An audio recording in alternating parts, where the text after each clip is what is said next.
Welcome, folks, to our first session of the day, our keynote on leapfrogging to precision agriculture. I'm going to give us just a moment because I know people are just joining in from the previous session. So we'll get started in just about 30 seconds.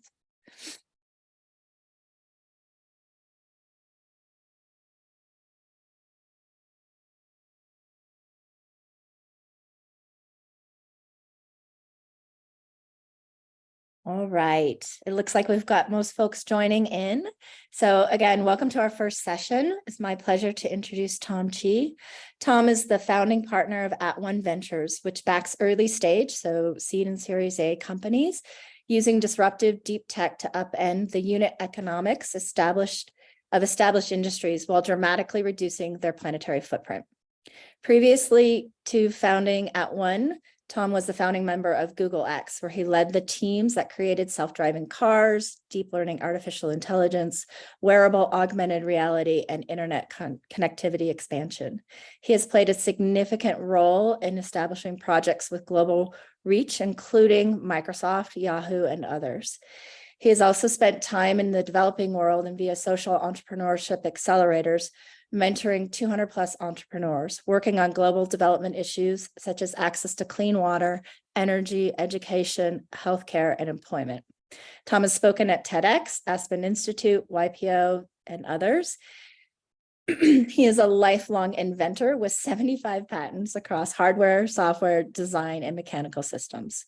Tom will be talking to us today about leapfrogging precision agriculture.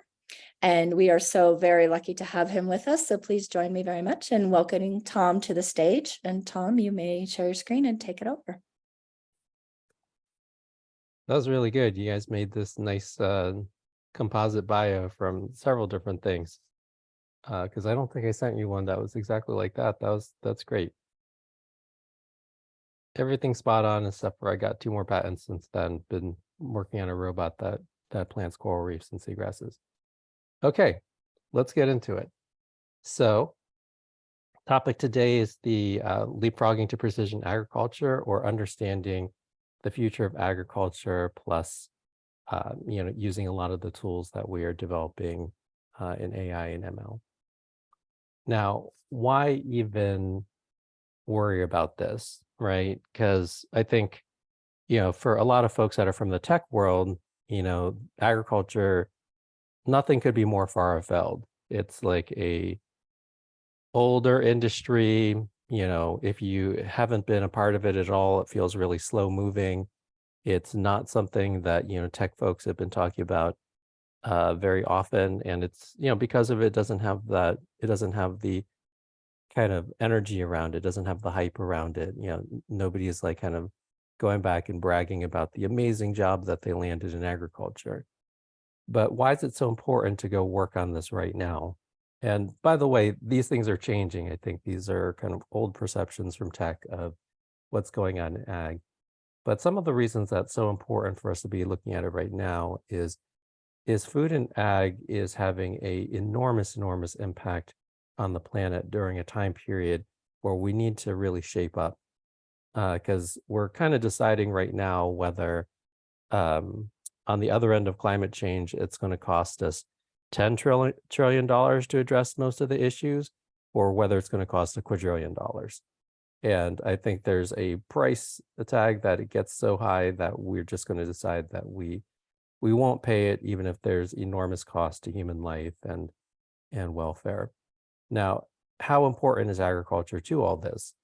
Well, a lot of people think about, working on climate, and they think about, electricity. So renewable electricity generation, transmission, grid storage, all that sort of thing. And absolutely, the electricity sector is a major source of emissions. But maybe surprisingly to folks that haven't been following agriculture, electricity generation creates fewer emissions per year than the ag sector. So, but it's pretty similar. So electricity generation produces about 25% of global emissions. Agriculture produces about 26%.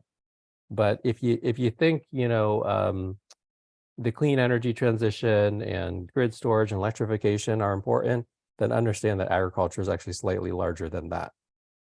Now, other ways that it's important, this is actually how we are using most of the land on the planet. So about 50% of the habitable land on the planet we use for agriculture in the form of cropland, ranching, all that sort of thing. It is also the major way that we're using fresh water on the planet. And this is really important because as the planet is warming and the climate patterns are destabilizing, then there will actually be a lot of water, but the water is not going to necessarily be coming in the form that we always appreciate.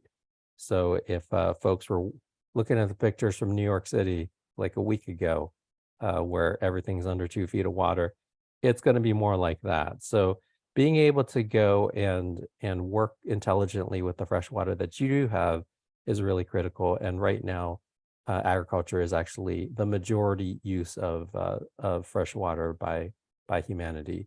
So if we can get a better way of working with this fresh water, then we can potentially head off a lot of big challenges in terms of water availability and crises that stem from a lack of ability. In addition to that, agriculture is the largest water polluter on the planet, and it basically drives a process called eutrophication that is kind of killing a lot of river and marine ecosystems. And lastly, because we use so much land, because of the scale that we produce, then agriculture has a huge impact on biodiversity. And I think at this point, a lot of people know this stat, but I remember the first time I heard it, I was pretty shocked by it. But 94% of the mammal biomass on the planet is livestock. So every mammal you've ever heard of that's not, a cow, pig, sheep is basically, that's only 6% of all the mammal biomass on the planet. And then the stuff that we have been cultivating and growing, we've completely swamped out everything else. The other reason that it's so important to be thinking about and working on agriculture right now is actually we just passed an interesting historical milestone. We actually just passed the peak rural population that humanity has ever had and may ever have in history. And we are on a trajectory where we will continue to add, 1.5 billion, 2 billion people from where we are right now, as the proportion that is rural actually shrinks. And that means we're going to need to grow more food, given the larger population, using fewer people that are actually out in rural areas where most food is produced. And this kind of drives an important question. How do you do that intensification? I mentioned before we'd go a little bit further into the question of agriculture using 50% of the habitable land. This bar up top is all the land on planet Earth. If you exclude barren land is like the middle of Sahara, the deserts with very low biomass. Also includes glacially covered areas and Antarctica. And if you exclude those, then basically what's left is the stuff that we generally observe could be habitable. We could build dwellings there. Humans could live there for an extended period of time. Now, of that, habitable land, then half of that's going to agriculture, and the rest of nature is the other half. But in all of that land use, almost all of it's going to protein production, right? So you see meat and dairy actually uses up most of that land, but only provides more than 3/4, but only provides 18% of our calories. So this is a extreme inefficiency, and it's also something that we can't continue.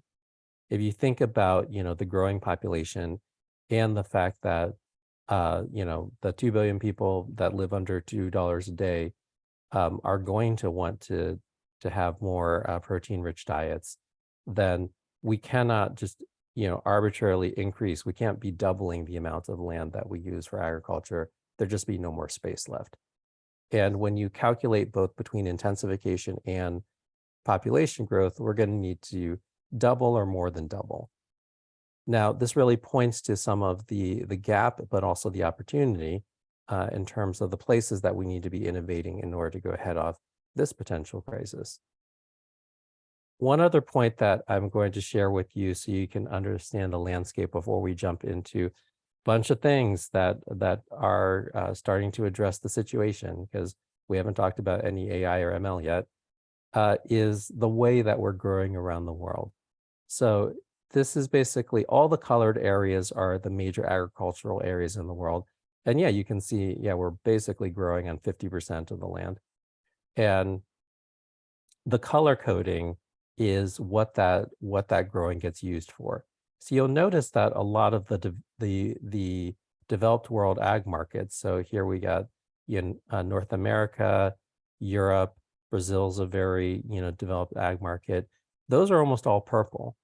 And purple is interesting because purple is not food that humans eat.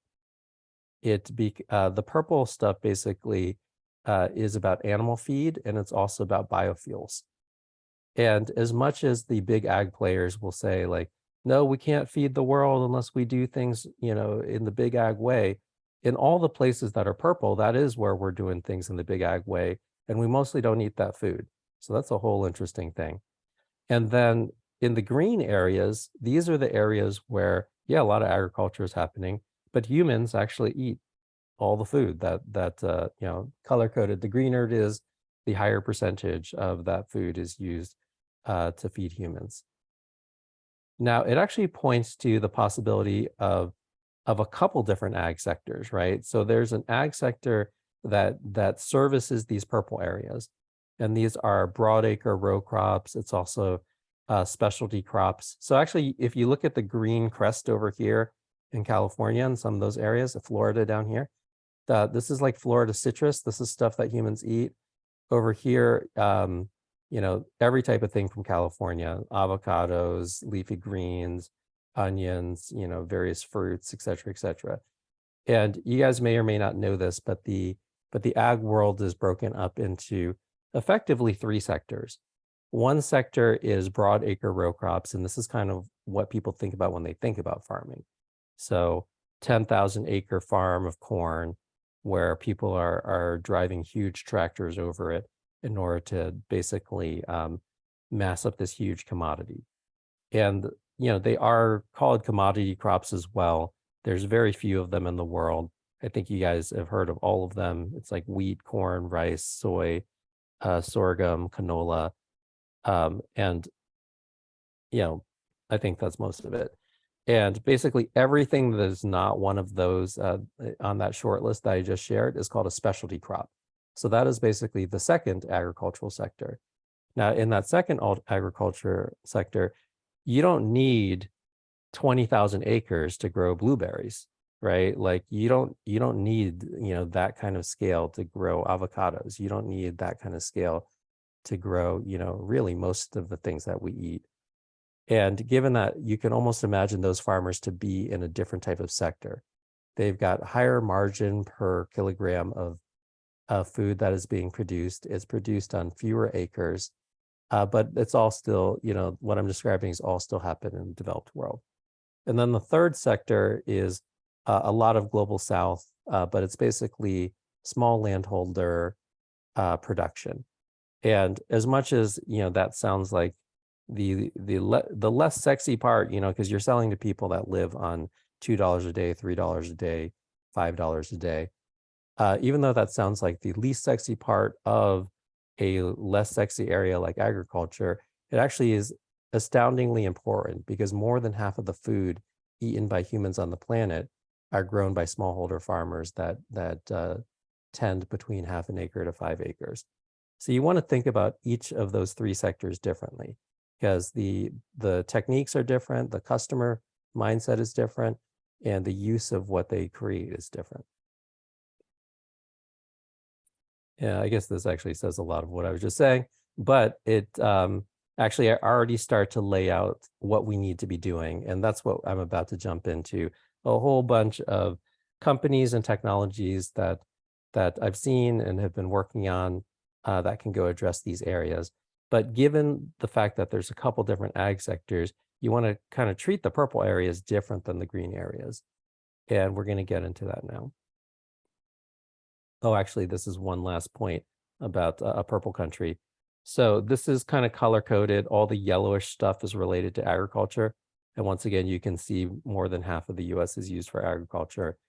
But amongst the kind of the plants that we grow to go eat, then you see actually a lot more goes to livestock feed and feed exports, which is of course another type of livestock feed, just the stuff that we send away as opposed to feed to our own livestock. Wheat exports, and then over here is the fuel percentage. And then of the stuff that we actually eat, then a lot of folks are aware that there about 40% of that goes to food waste. So only about 12% of the land area that is used for agriculture in the US actually gets used to directly feed people. I mean, one can say that you're indirectly feeding people by feeding the livestock, but the conversion ratio is extremely poor. You know, you're getting 1 calorie for every 26 that you're given to a cow. So I guess we're kind of feeding ourselves by feeding the cows, but it's a real inefficient and indirect way to do that if that's the goal. All right, let's jump into some things that can make a difference.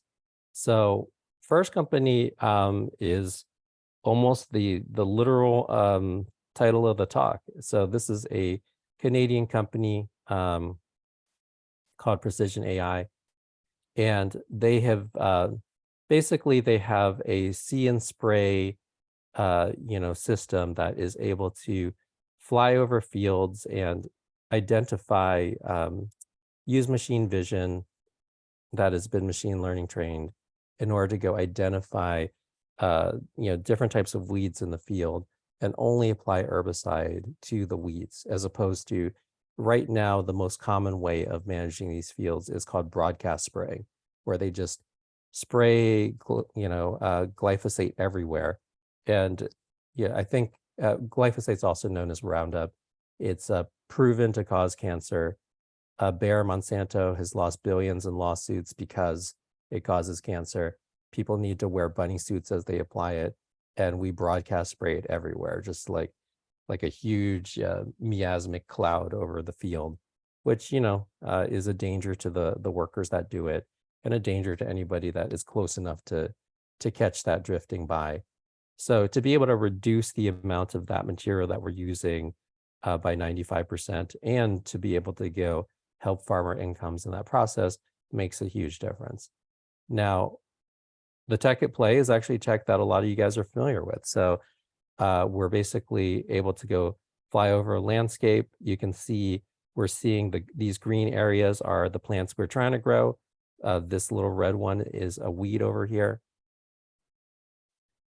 We actually we have both fixed wing and quad drones, and we've also been developing novel hardware that is able to deal with the unique imaging task. A lot of the quad and octo, like any of those sort of more helicopter drone type approaches, oftentimes cannot traverse a 20,000 acre field quickly enough to be useful for farmers. So this is actually a blistering pace imaging task. You're moving so fast that you need to worry about motion distortion, chroma noise, all these sorts of things. And given the quality of the images, you need to think about how that impacts your training as well. But once you've done that, you end up with a thing where all these red areas are sections where there are weeds. It's not that the whole red area is weeds. And if you zoom in there, then there's a closer map like this where it says exactly where the weeds are. And this system actually gives the farmers the ability to effectively create a treatment plan that is going to be carried out automatically by the robots. And the farmer can actually decide between comprehensiveness versus maximum cost savings. And this is actually sounds like, is that really a choice that they can make? It's like, oh no, this is a choice that totally makes sense for farmers, because at different times in the season, weed control is more important, right? Like in the early part of the season, if you let weeds get underway, they're going to crowd out, they're going to block out the sunlight for the crops that you want. If you're kind of in the last herbicide pass for the season, and you got a couple weeds here and there, they're actually likely going to be outcompeted by the plants around them. So you might be able to go and be a bit lighter, save a bit of money there. And maybe early in the season, you want to be a bit more comprehensive to make sure that things don't take hold. But what we're seeing here is that the additional sophistication, this technology is giving farmers ways to easily save money, do so in a way where their operations don't get more complicated because they actually don't need to execute the spray map at all. Like the robots are executing the spray map. So they get to go and step up to a higher level of decision making. And then these are just some images from their timeline. I really only wanted it for the second image, just to show that we have built novel hardware. So this is fixed wing hardware that is able to go traverse 20,000 acres in a very reasonable amount of time, and kind of flies at a blistering speed. It flies, depending on the conditions, we're going to be flying that by like 40 to 65 miles per hour over a field. So one can understand why that is, that is much faster than you are typically doing these quad drone setups, and also kind of the field of view, the imaging aspect of things. And I only mention this because, a lot of times when you're training things, the quality of the data matters. Because if you don't have high quality data, you're going to spend so much time basically doing data janitorial before you can do anything interesting. And as much as it costs more to get that done, then sometimes building the right hardware to make that possible actually helps you close that gap. Now, moving on to new other examples, and actually just as a kind of primer, so this is obviously for large broad acre row crops. This is like the 10,000, 20,000 acre. Now let's talk about a specialty crop kind of technology. So this is Monarch tractors. They basically create autonomous electric tractors. This is actually driving. So even though there is nobody in the cab, you can see there's dust behind it because it's in the process of moving. But but a couple different things are happening here. So up here where you got the lights and the logo and all that sort of thing, this is what we call the sensor roof. And the sensor roof is kind of packed full of sensors, which is imaging everything around the tractor at a very high level of detail and making it possible both for the tractor to do important, robotic autonomy functions like obstacle avoidance, but also to be able to go collect the data that's required to understand how to manage things in the field as a function of their current status and analysis. And yeah, this is just another, actually, if you go to their website, you can see this image as well, and you can actually see the tractor driving itself. Yeah, I thought this would be a better picture of exactly what's in the sensor roof. But like what is, really compelling about this technology is a couple different things. It ends up being exciting for farmers because of the fact that it's electric as opposed to diesel. Folks are able to save about 60 to 90% of their fuel costs, depending on where in the country they live. So, farming is a relatively low margin business, and even that saving on fuel costs makes a huge difference.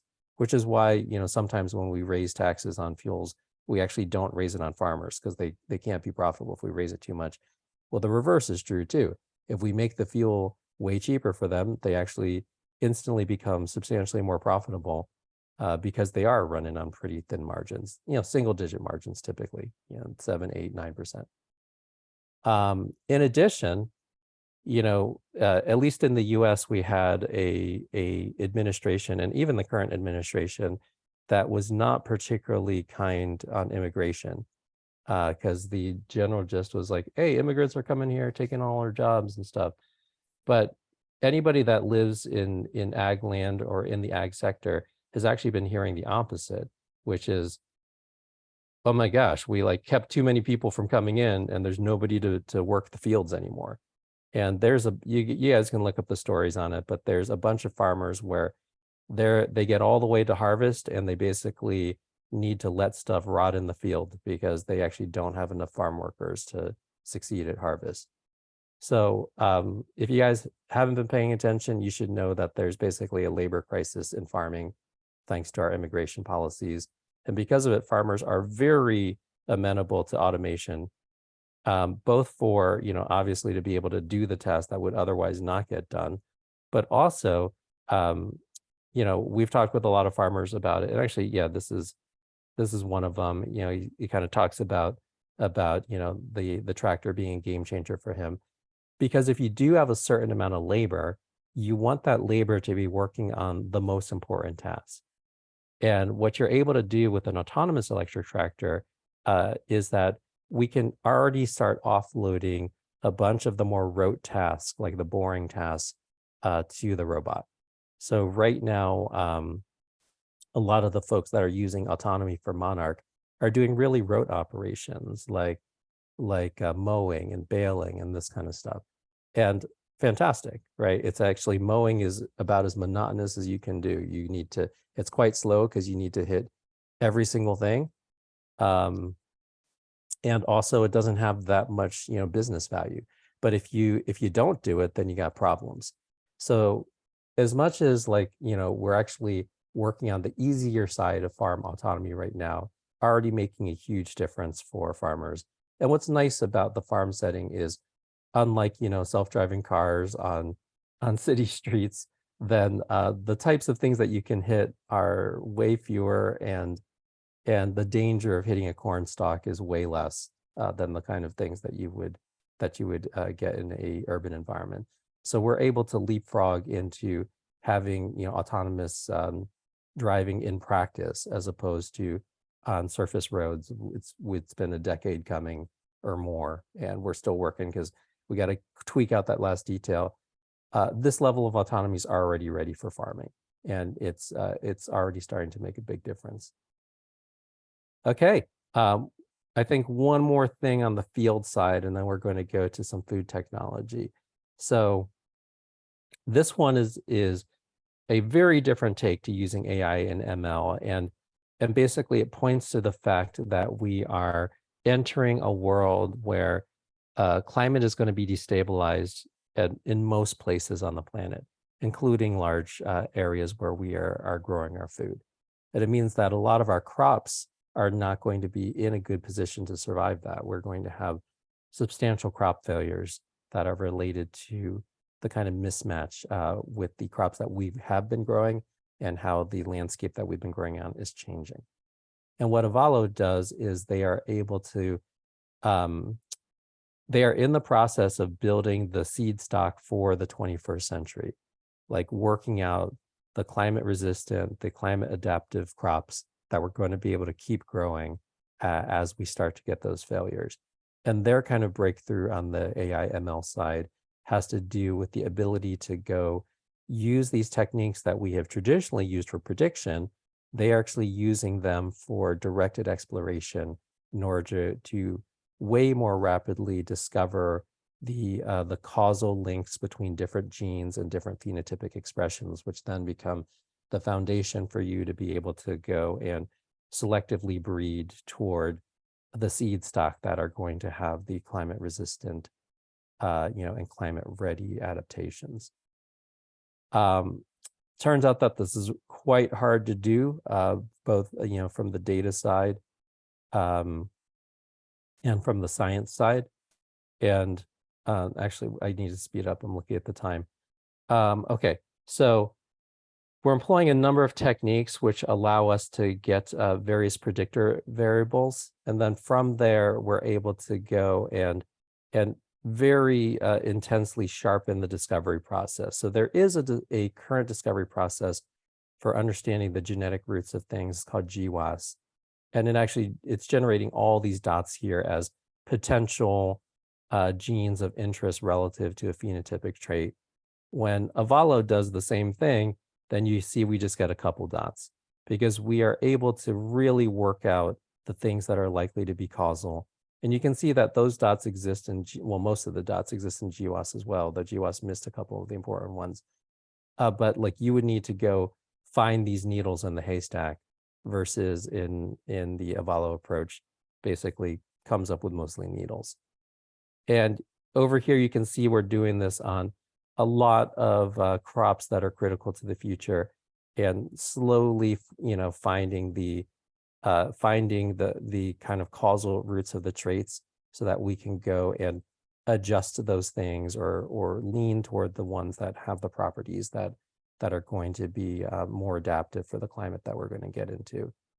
And then this is enough math to be a little bit interesting, but not enough to actually get through the whole thing. But actually, I should say one other thing. Part of the way that they've been able to kind of flip things around and use this for exploration as opposed to only prediction is they've based a lot of the core approach off of Cynthia Rudin's interpretable machine learning work.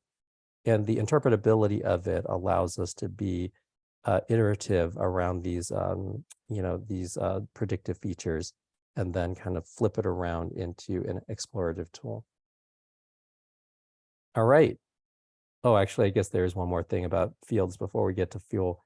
So the last one is called Miraterra, also a Canadian company, and they've basically developed a soil sensor that's based off of Raman spectroscopy, which is 100 to 1,000 times more accurate than the current most accurate ways that we can look at soil.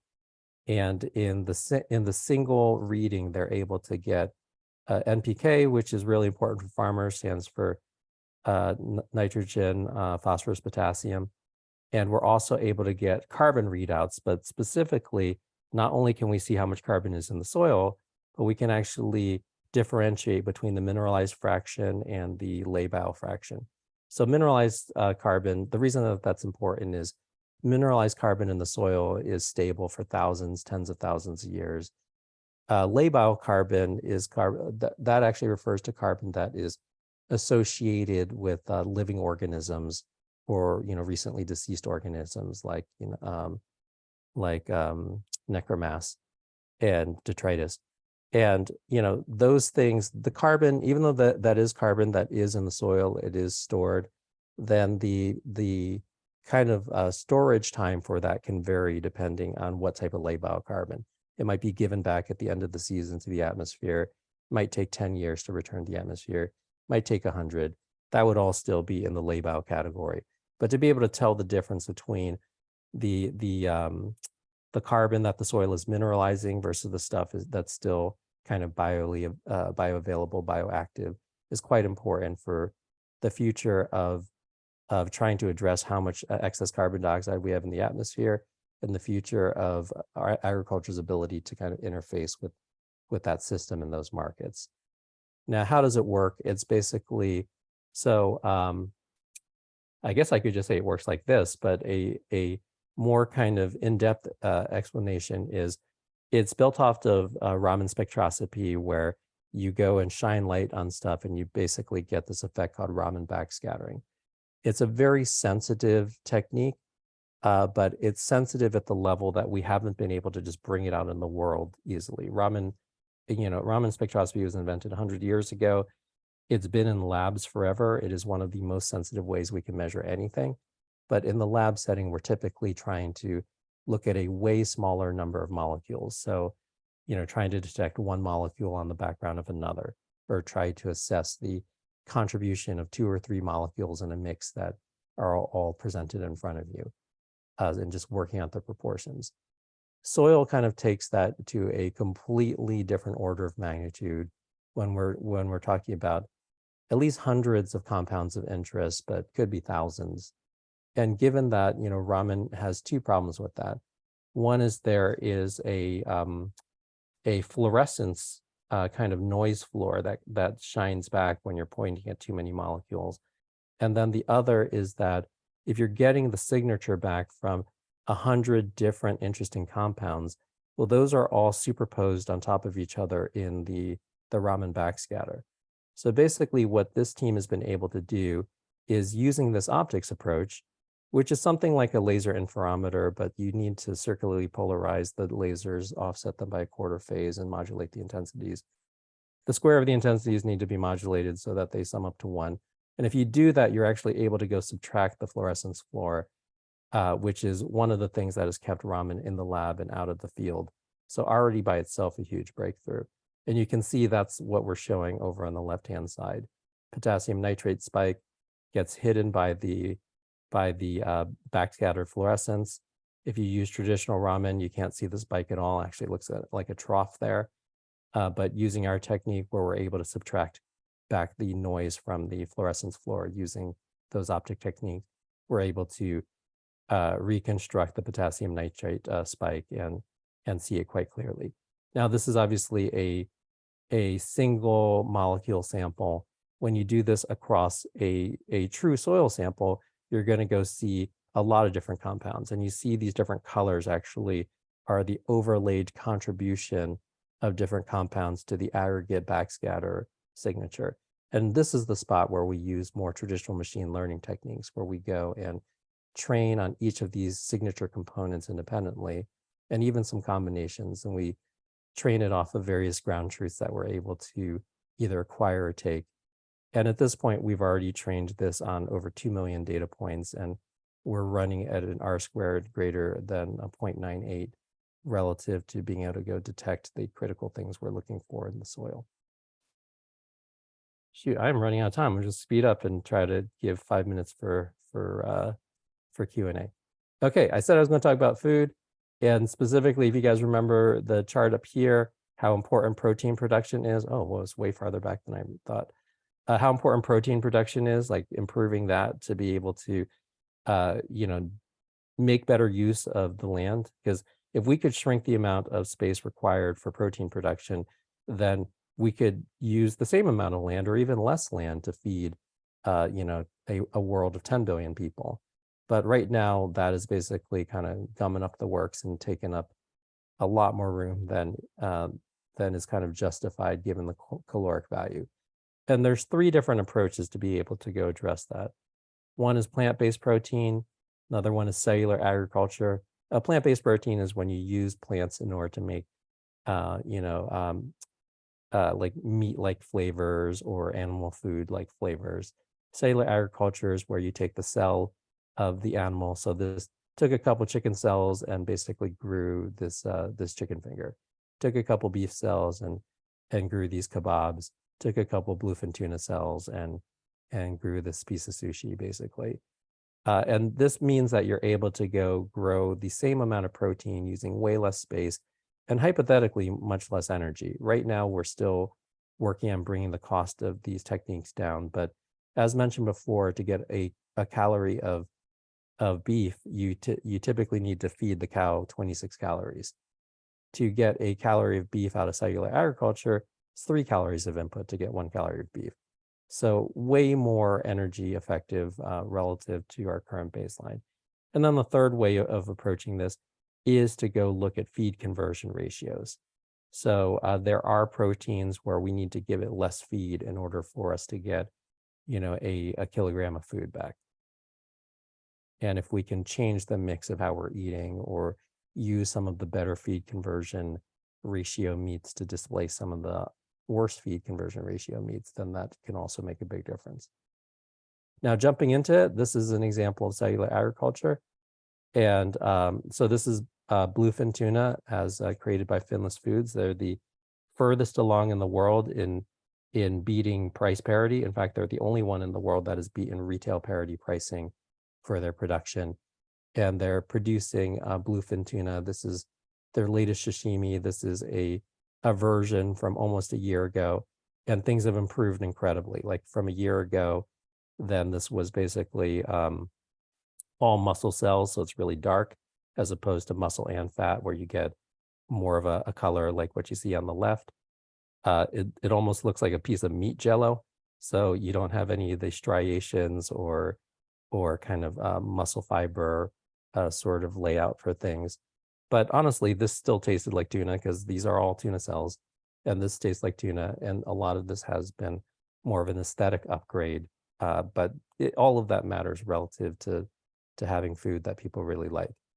But basically, by going after bluefin tuna, which is a very high cost per kilogram meat, this team was able to go cross the threshold and be cheaper than retail already with the way that they're making the product. Jumping into the plant-based side of it, Climax Food, and this is actually a great example because it uses a lot of machine learning and AI techniques as well.